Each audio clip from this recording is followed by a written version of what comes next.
Good evening and welcome to Poland Daily. I'm Nicholas Richardson and this is the news. On May the 4th, the lower house of the Polish Parliament will vote on the ratification of the National Reconstruction Fund.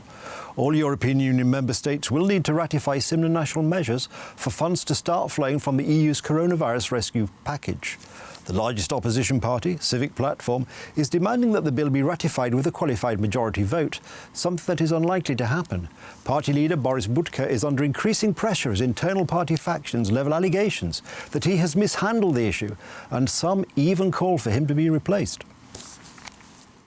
The Civic Platform party wants the vote on the law to be based on Article 90 of the Constitution, which would mean that two-thirds of MPs would have to vote for it to pass. It will be a vote to safeguard the National Recovery Plan. We hereby appeal to all political factions to support our resolution that will demand a qualified majority vote. Support for the bill was announced this week by the Left Party. Against are United Poland and the Confederation. It's still not certain how Civic Platform plans to vote. I believe that we keep discussing something every day, something which should be a thing of joint interest to us all. The National Recovery Plan should be something which is beyond any type of political bickering. Elections at all levels in Civic Platform will be held in the autumn. As the former head of the party, Grzegorz Schetina, admitted a few days ago, a change in the position of chairman is being considered. Some activists from the Mazowsza region were to collect signatures for the dismissal of Borys Budka, and some of the party's politicians unofficially admit that the party is in crisis. Borys Budka's opponents demand the calling of a national council of the party in May to discuss the internal situation of the party. The United States has released figures on its economic growth during the first quarter, and the results have left experts optimistic. Many of the indicators are now back at pre-pandemic levels, even if a full recovery isn't expected before the end of 2023. United States economic growth accelerated in the first quarter, fueled by massive government aid to households and businesses, charting the course for what is expected to be the strongest performance this year in nearly 4 decades. Well, my first thoughts when I heard the GDP number today went directly to the markets and looked at the number and said, compared to the forecasts that are out there, this is going to have very little impact on the economy, I should say on the markets in general. And then that's kind of what we're experiencing. Yes, the equity market's doing a little bit better, but we've had some very, very good earnings releases. The bond market's really not paying much attention to this rebounding growth, especially given what Chairman Powell indicated to us yesterday in his post-meeting press conference, that any belief in terms of the uptick in inflation that we're experiencing as a result of this rebounding growth is perceived to be temporary, and they're not looking to change policy. So to me, when I looked at this and said, it's not outside the ranges to really cause anybody to rethink anything on their outlook for the economy or for the markets. The United States economy is rebounding more quickly compared to its global rivals, thanks to 2 additional rounds of COVID-19 relief money from Washington, as well as easing anxiety over the pandemic, which has boosted domestic demand and allowed businesses like restaurants and bars to reopen. How long will it take us to get back to normal is really a function, unfortunately, of the virus and how quickly people feel comfortable getting back to their daily lives. I mean, I've been in the office since August, but there are not many people on our trading floor who are back into the office. Again, there is discussions about moving people towards reopening either in the July, the September period.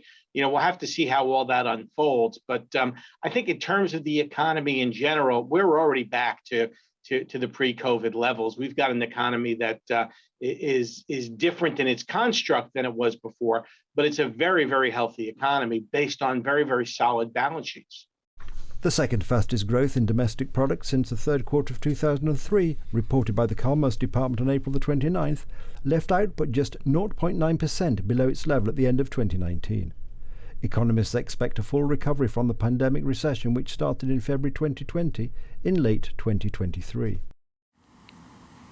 The Mexican authorities have decided to start an operation which will see soldiers, National Guard members, Marines and police officers start patrolling the country's railway tracks in an effort to stop the hundreds of thousands of Central American migrants who have set out for the United States since the inauguration of US President Joe Biden.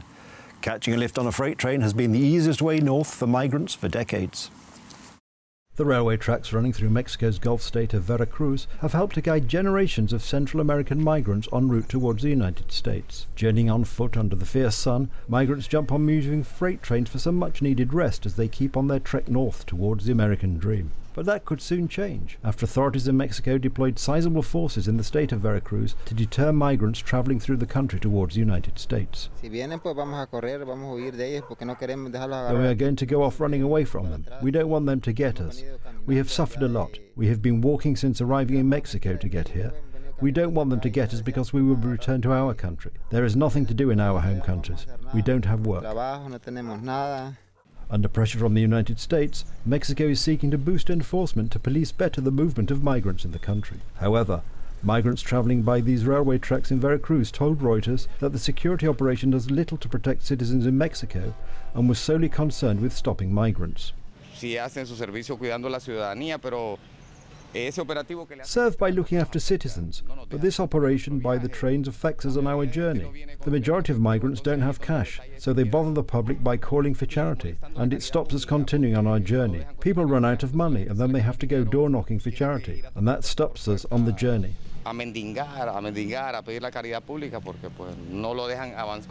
With migrants having to move away from their traditional railway routes towards the border, it is feared that those venturing off the beaten track will fall prey to criminals operating in the area.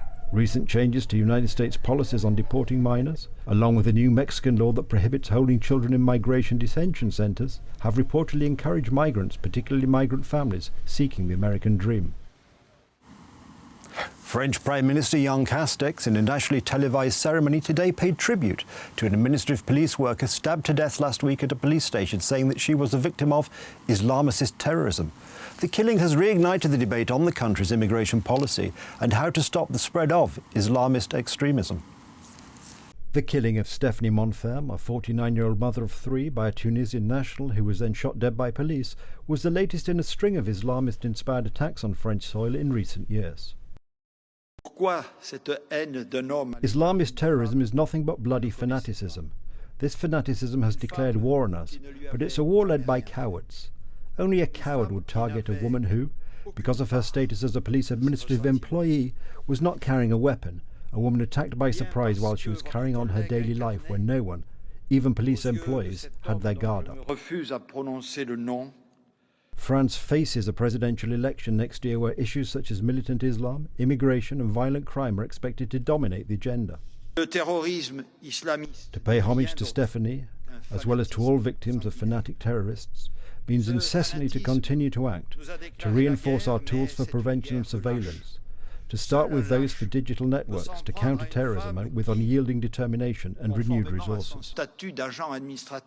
On Wednesday, draft legislation was submitted by President Emmanuel Macron's government to strengthen counter-terrorism laws by permitting the use of algorithms to detect activity on jihadist and other extremist websites. At the commemoration ceremony, Castex posthumously awarded Monferme France's highest medal, the Chevalier de la Légion d'honneur. A minute's silence was followed by the Marseillaise, the French national anthem. That's the news. Thank you for watching. Stay with us for the weather, Poland Daily Business and more programmes. But from me, it's have a good night and a better tomorrow.